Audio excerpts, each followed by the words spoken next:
to Lucy Walker. How do you get those interviews? Obviously, Miss Blaine was almost ready to talk. I'm not sure Mr. Gorbachev was. No, that was quite a chase. When I finally got the date, because I'd actually met him, I believe, 3 times before we were able to interview him on camera. We'd sat down with him all over the world and talked to him about the movie. When I finally forwarded the email that had the date and the time to the group, it was dozens of pages long. It was the longest email ever, and I realized quite what a chase it had been.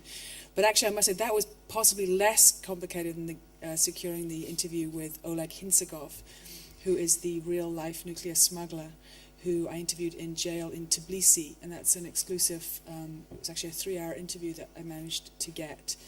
I'm the only person, even a print journalist, that's ever spoken with this guy. And he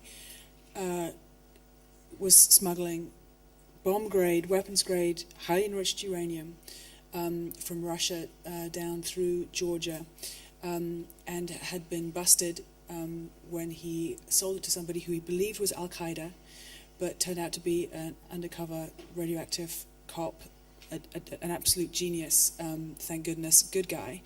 But in his mind, he was really part of the most nefarious plot to attack the West with a nuclear weapon. And he said to me that 9 grams can bring down the elephant. The elephant may seem large, but you can bring it down. He was talking about this in the context of 9/11 in the United States. And it was the most chilling moment of my life, I think, because he was really describing how a very, very small quantity of nuclear material can cause such destruction.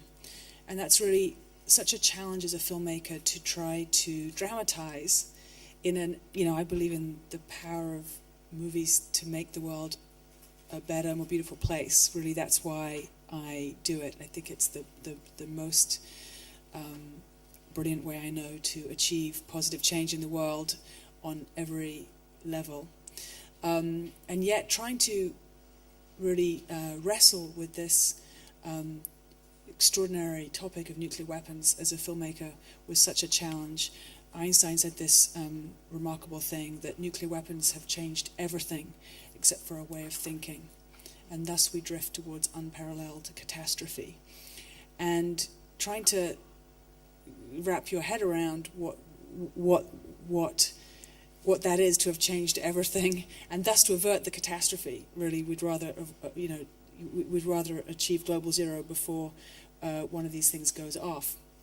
That was such a challenge as a filmmaker, but what a unique honor to be part of this extraordinary team, and to be working on a movie that's sort of plugged into this just absolutely visionary sort of global campaign on this scale.